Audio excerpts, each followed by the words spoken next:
बारी बरोबर बारी बाहती बाकी तीनों पर बाहे बयारा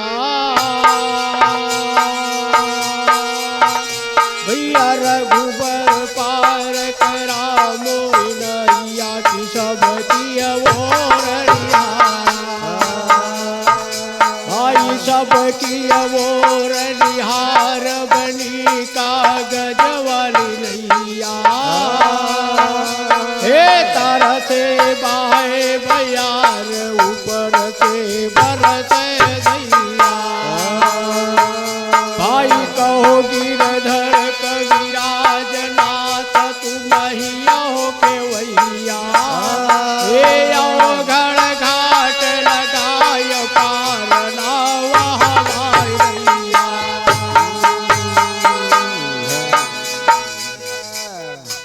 भैया मैं चंद्रवंशी रामचंद्र सिंह यादव बिरहा सम्राट आपके सामने बिरहा पेश करता हूँ। राजा जनक ने गुरु किसको बनाया और राजा जनक विदेह कैसे हुई, ये कहानी आपके सामने मैं पेश करता हूँ राजा जनक जी की। लेकिन बताते हैं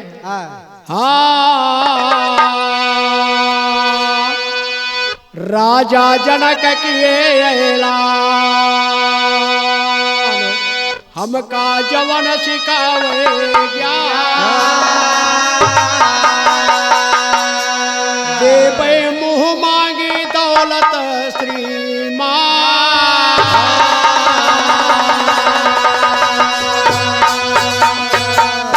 ज्ञान सिखावे हमें जो आके मुँह मांगा धल देव सुनो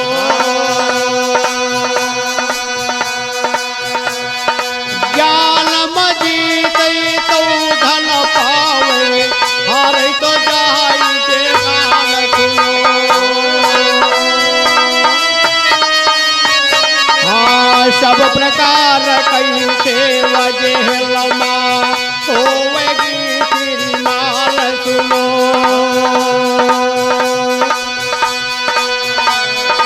जन जन माई खबर फैल गए सब ही करे गुलाल सुनो।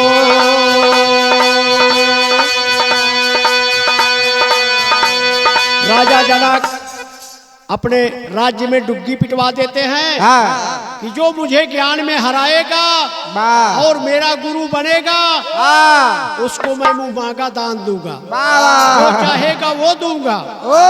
ये खबर सारी जनता में फैल गई तो जवन क्षेत्र का विद्वान रहा है कुछ पंडित लोग हैं सोचे चला धन कमाए का बड़ा सुंदर मौका बा। लेकिन कहा था है अरे कि सारी दुनिया के विद्वान सारी दुनिया के विद्वान अरे कपाव यही खबर श्रीमान अरे विदेह राजा जनक जी भये अरे विदेह राजा जनक जी भये राम राम राम राम अरे बड़े राम विदेही राजा जनक जी भये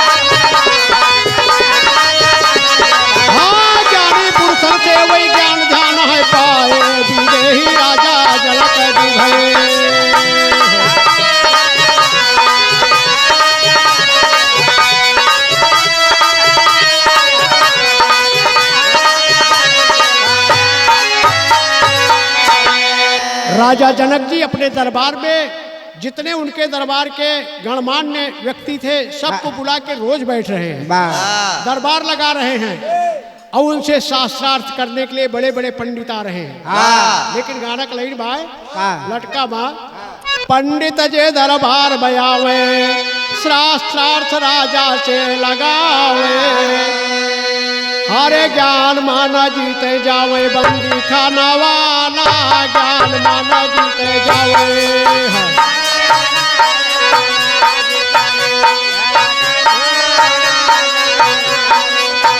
बंदी खाना वाला ज्ञान माना जीते जाए बंदी खाना वाला ज्ञान माना जीते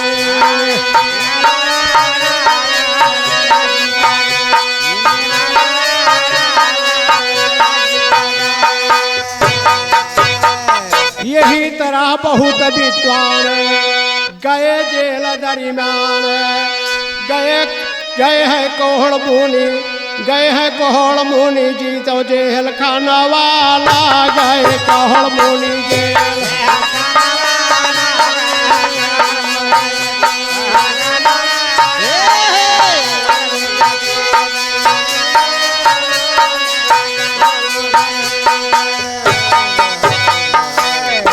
उस राज्य में प्रतिष्ठित ब्राह्मण थे कहोड़ मुनि, वो चला गए जेल। बड़े बड़े विद्वान जेल में जाए के रोटी खाता हूँ वहीं नहाता हूँ वहीं बाटे बाहर निकलने का मौका नहीं ना। अष्टावक्र देखा था है माँ बाबू दिखात नहीं कई दिन से।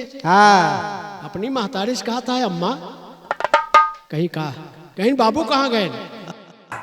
अरे कहन कहो ये कहता हूँ बेटा चुप रहा। अरे कहन नहीं बतावा कहाँ गया है वो कईयों दिन से नहीं दिखाता है। कहीं तो आए बाबू का रहन जनक के लिए धन कमाए। कहीं तो धन कमाए के लिए उठबे नहीं बहन वही जेल भोगा था। कहे ना भाई तो बढ़ा न्याय राजा हो के जेल बढ़ा रहे यहाँ यहाँ बेटवा वही लागे करता है का पावई अष्टावक्र खबरिया पिताजी गईले जेल मझरिया। अरे भारी गुस्सा वही के चला वही छाना वाला भारी गुस्सा वही के चला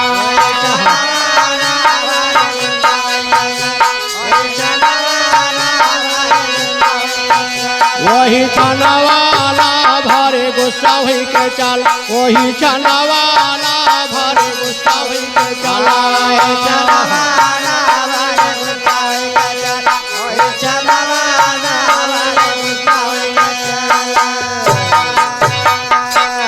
जाऊ फाटक पर जाए पहरेदार रोक भाई कहे जाए दिया हम कबीर नवाला कहे जाए दिया हम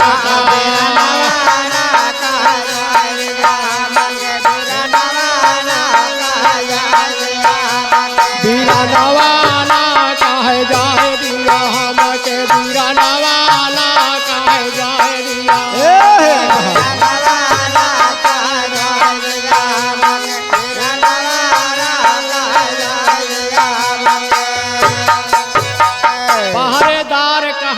कच्चा वही बाटे उम्र के कच्चा काव कर तू वहाँ पे बीरा नवाला काव कर तू वहाँ पे बीरा नवाला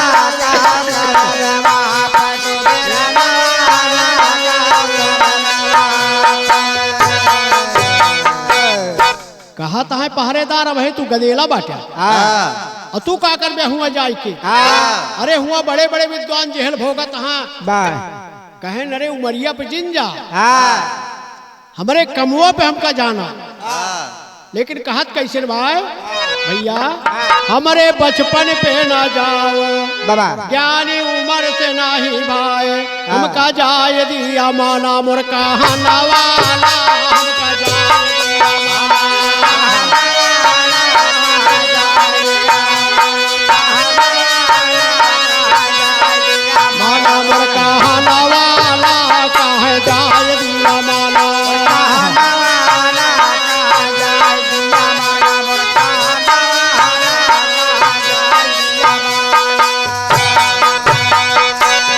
जब ये फाटक पर जिद कर लेते हैं कि मुझे जाना है तब दो चार पहरेदार रहा है एक कहीं से हर जाए दे कौन हर जा बाहे में यहो चला जाए सब कहाँ है तो कहा था ठीक है खोल दिया जाए तो खोला तो है पहरेदार फाटक खोले भाई अंदर अष्टावक्र जाई। अरे विदेही राजा जनक दी भई रामा रामा रामा रामा यार मोरे रामा विदेही राजा जनक दी भई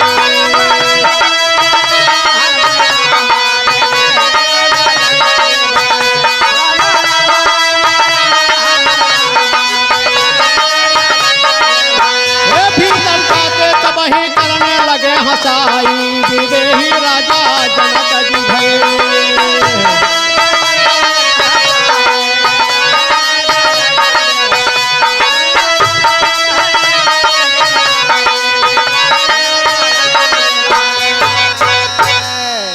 जैसे ये गोड़ अंदर धरन तनी के और इनके चाल में जैसे ठुमका लागत रहा, आड़ा टेढ़ा हो जाए जहाँ पर नाचता होता है। जब देखें तो सब जने भीतरी वाले हंसब शुरू कहते हैं। लेकिन गाना भाई, अरे देखत विद्वान सब ही, अरे हासा थे रखा खाई के, अष्टावक्र पहुँचा बाटई सभवा में जाई के, अष्टावक्र पहुँचा बाटे।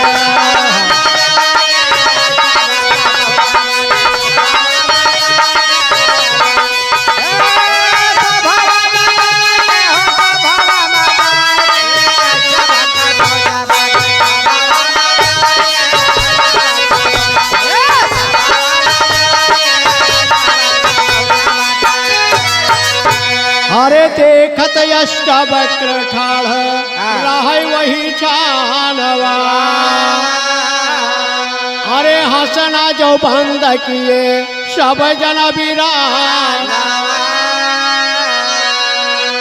अरे तब अष्टावक्र बाबू हंसा थे ठठाई के, अष्टावक्र पहुँचा बाट सभवा में जाई के, अष्टावक्र पहुँचा बाट।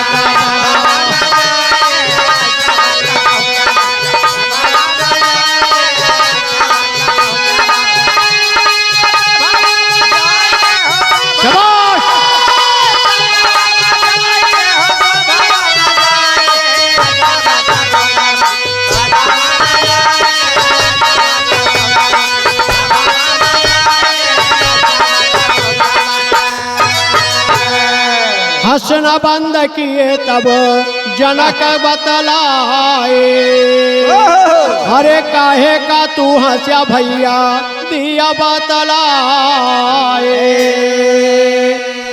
अरे काहे का तू सब हंसा दिया बतलाई के, अष्टावक्र पहुँचा बाट सभवई बजाई के, अष्टावक्र पहुँचा बाट।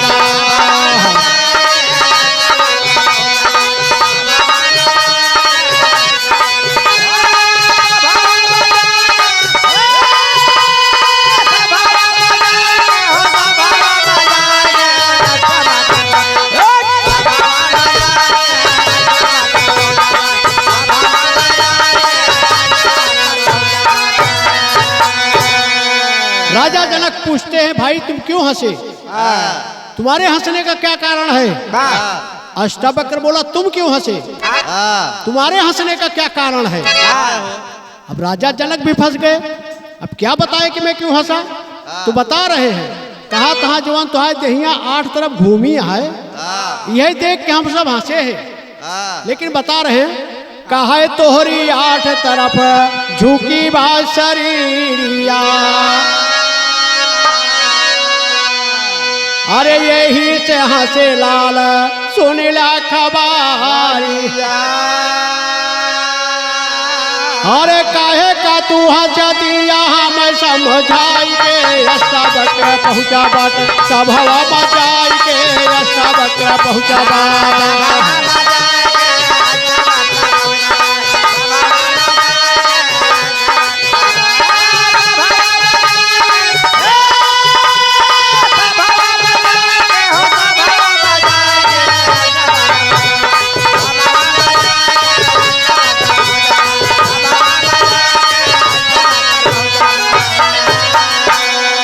अष्टावक्र बोला, मुझे हंसी आई तुम्हारी अज्ञानता पर।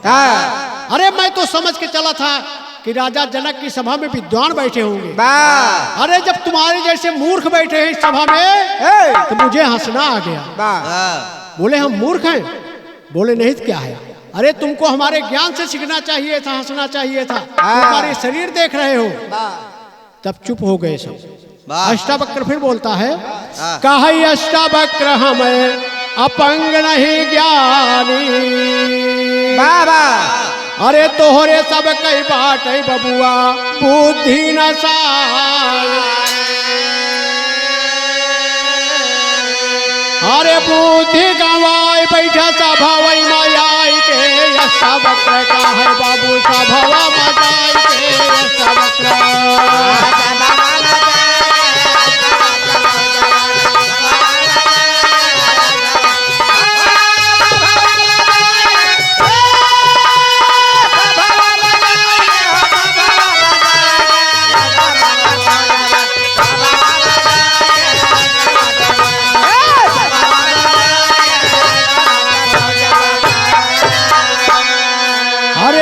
बात चुप होई जाए सब जानवा। अरे काहे भूप से बताई जा मरमवा। अरे काहे विद्वान का जेहल देहा डाल के अष्टावक्र पहुँचा बट सभावई में जाई के अष्टावक्र पहुँचा बट।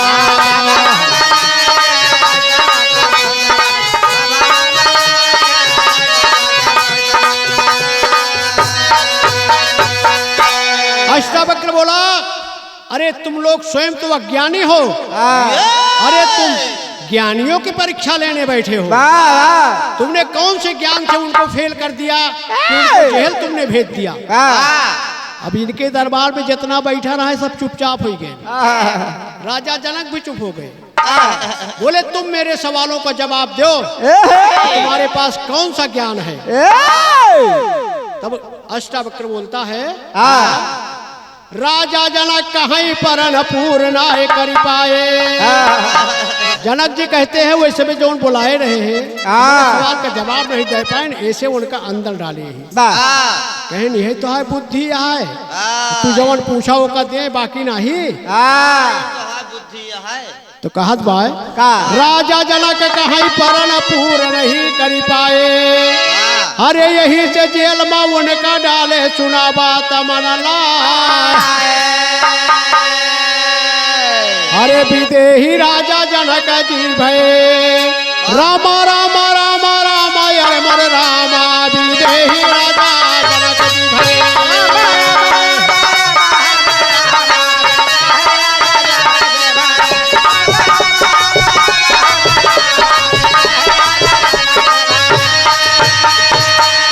अष्टावक्र का है दिया हाल बतलाई। विदेही राजा जनक जी भय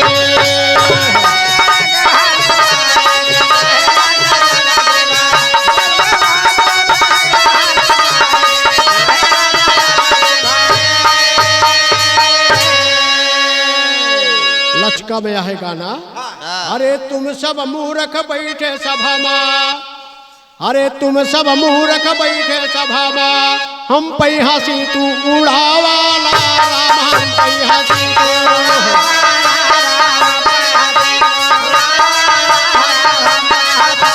उड़ावाला राम। हम पै हंसी तू उड़ावाला।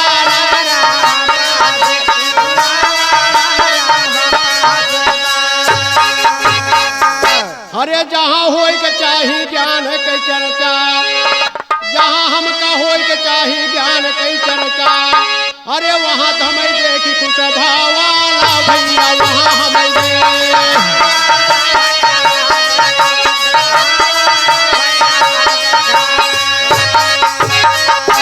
बोले राजन जहाँ पर ज्ञान की चर्चा होनी चाहिए और वहाँ तुम लोग मुझे से देखकर खुश हो रहे हो, ये कौन सा तुम्हारा ज्ञान है। तब और पूछता है, अरे टेढ़ी मेढ़ी बा हमारी शरीरिया, ये टेढ़ी मेढ़ी बा हमारी शरीरिया। यह माँ का तुहिन बतलावा राम भला, यह माँ का तुहिन बता।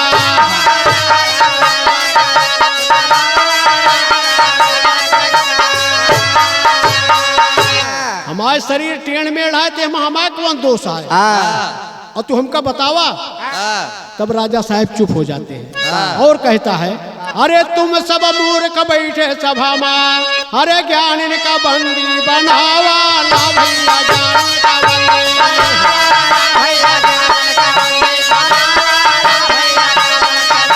बनावा ला बाबू, ज्ञान इनका बंदी बनावा ला।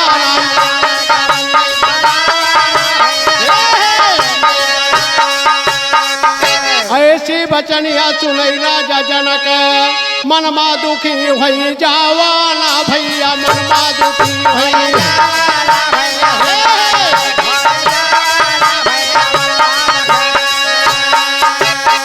अरे सभा बर्खास्त भई जनक के, सबही भवन का जावाला भैया। सबही भवन का जावाला भैया, सबही भवन का जावाला भैया, सबही भवन का। राजा जनक के सभा में जितने लोग थे सब अपने अपने घर जाते हैं। अष्टावक्र को रुकने के लिए एक रेस्ट हाउस दिया जाता है, जब राजा का अतिथि घर रहा, उसमें उसको रोका जाता है।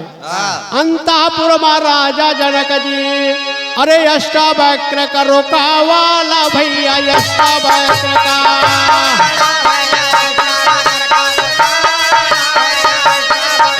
रोका।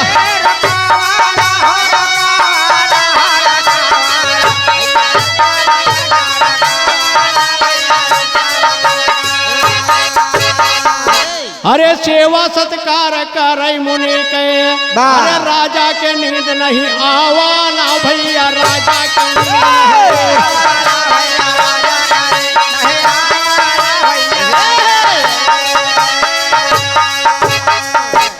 राजा का नींद नहीं आवती है। आधी रात राजा उठ के जाता है वह जगह जहाँ अष्टावक्र लेटा है, लेकिन जाए के करता है का आधी रात महाराजा जनक जी, अरे अष्टावक्र लगे जावाला भैया, अष्टावक्र लगे।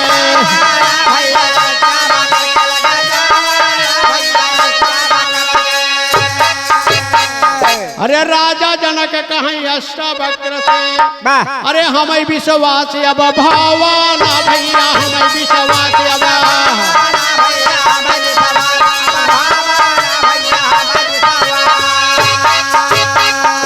कहा था मुझे विश्वास हो गया कि आप मेरा समाधान कर देंगे ज्ञान में।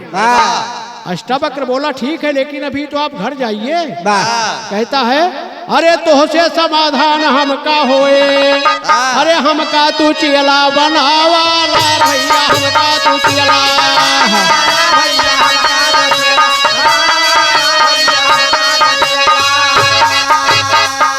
अरे हमारा गुरु तू ही न बना मुनिवर, अरे हमका ज्ञान दई डावाला बाबू, हमका ज्ञान।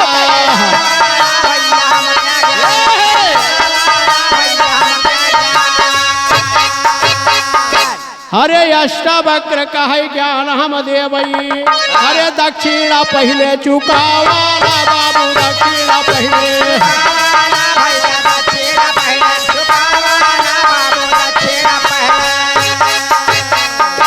कहा ई बात है। अरे जवन तो है मन कहे तवन हमसे दक्षिणा में ले लिया, पहले दक्षिणा काहे जनक पहले लैला दक्षिणवा, अरे जवन ही तोहार मन भावाला राजा, जवन ही तोहार मना।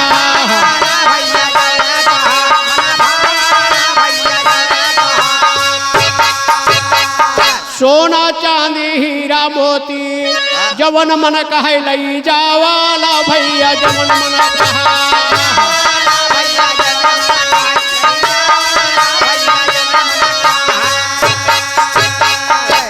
कहा तहा सोना चांदी हमका ना चाहिए, जेका बंद के है यहाँ जाओ, उनका सबका छोड़ दिया, अपने अपने घरे जाए। अब हमका तो है गुरु बने का है ना, उनका पहले जा छोड़े आवा। राजा जनक हाँ भी भरता, ठीक है हम छोड़ दे भाई। अष्टावक्र कही एक न ले भाई, ई तो तोहार कुल कई भावाला भैया, ई तो तोहरे कुल।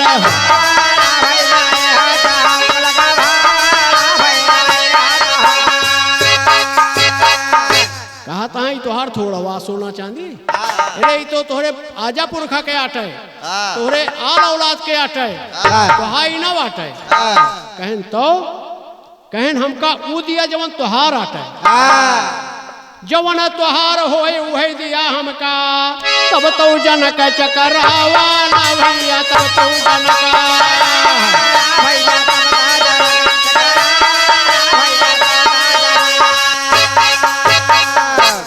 तब तो जनक के चक्कर आई। कहा तहा काव हमाया है, काव दूसरे के है, एक हम दे ही तो काव दी। लेकिन अष्टावक्र फिर बतला रहा है, अष्टावक्र का है मन हम दे दिया, अष्टावक्र का है मन हम दे दिया, यह पई तोहार यह दावाला रामा, यह पई तोहार।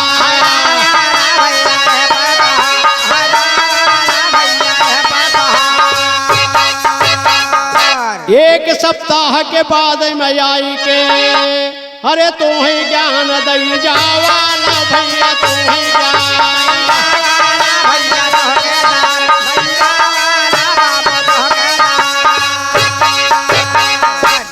बोला आप मुझे अपना मन दे दीजिए, मैं 1 हफ्ते के बाद आऊंगा, आपको ज्ञान दूंगा। राजा जनक बात सुनकर थोड़ा घबराहट में पड़ते हैं, लेकिन देते हैं पापड़ बा। अरे कहे अष्टवक्र राजा सुना मन लाई हो,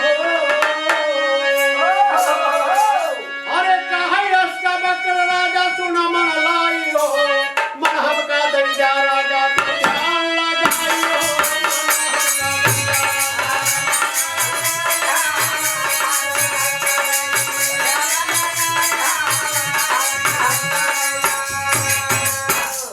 ध्यान से सोचिए, अपना मन आप मुझे दे दीजिए।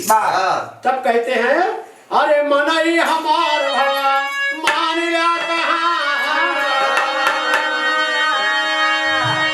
अरे हम ही भले जनक किए मुनि तब पया।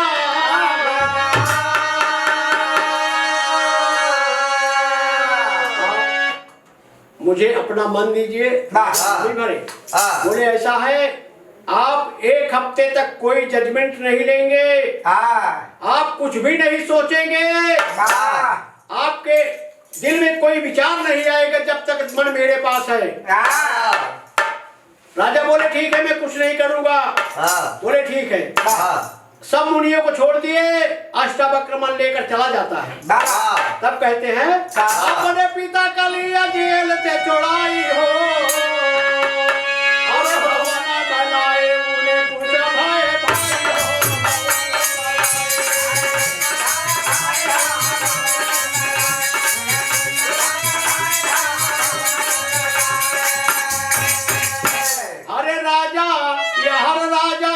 बाबू रही बेचया, अरे मन संकल्प किए रहे सदा वही धिया, अरे पागल की तरह रहे क्या वो बतलाई हो।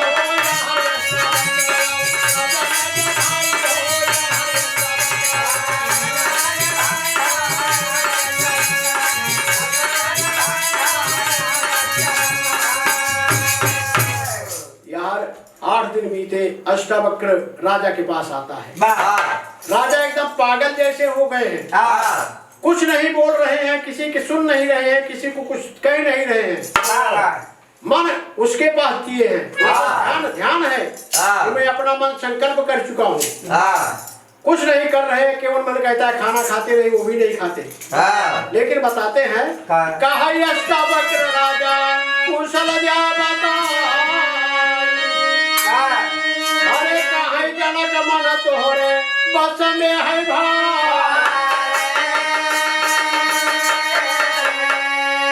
अरे कैसे कुशल हमारी रहे तू न मन लाई हो, यादव वाला सिंह तू न मोरी लाई हो।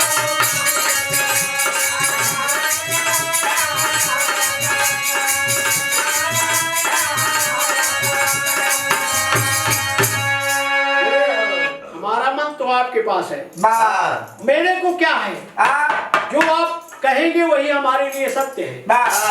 तब राजा जनक के पास अष्टावक्र कहता है ज्ञान बताई हमें अब तो के ज्ञान योग्य भयरा, वर्षा करते वही ज्ञान की भूख खुशी भैरा, अरे विधि ही राजा जनक जी भय, राम राम राम राम हर मन यही राजा।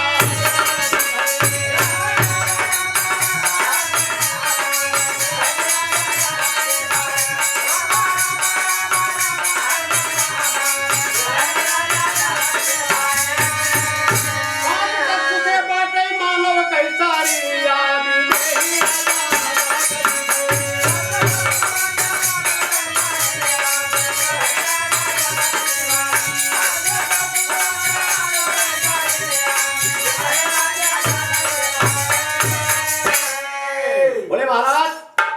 शरीर का मालिक मन है, वो जो निर्णय लेगा वही होगा।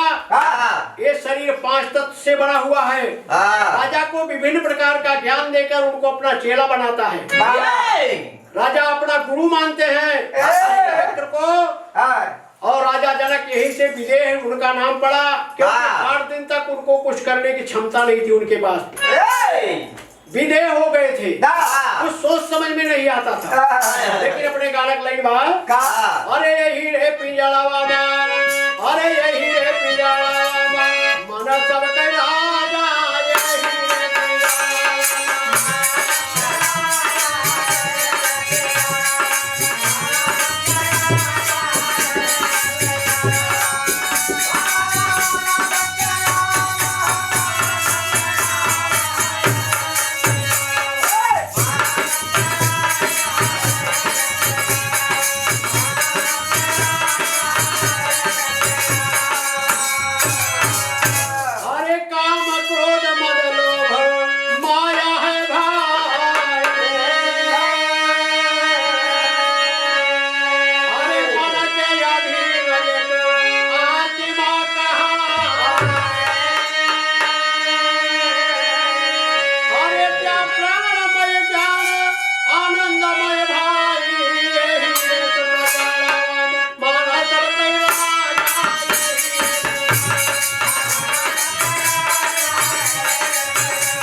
आपको अपना आपका मन वापस कर रहा हूँ। अरे इसी ज्ञान के साथ मन तुमको देता, राज करो तू ही अब विदा हम ले।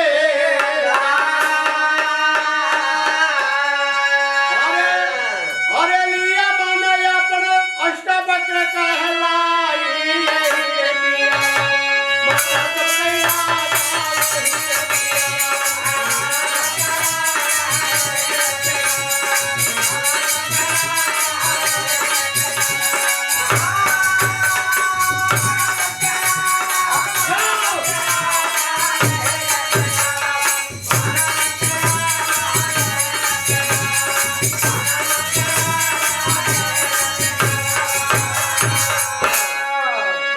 विदेह नाम धराई के मुनिवर मन दीने लौटा।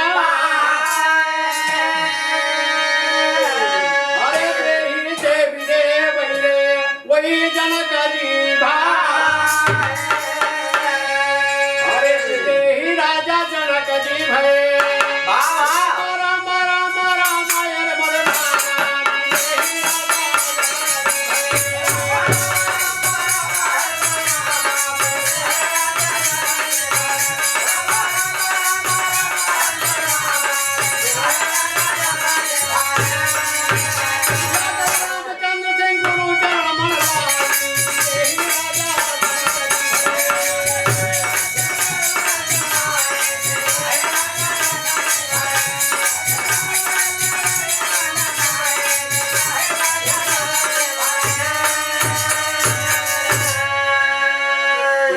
गुरु के अपने मुँह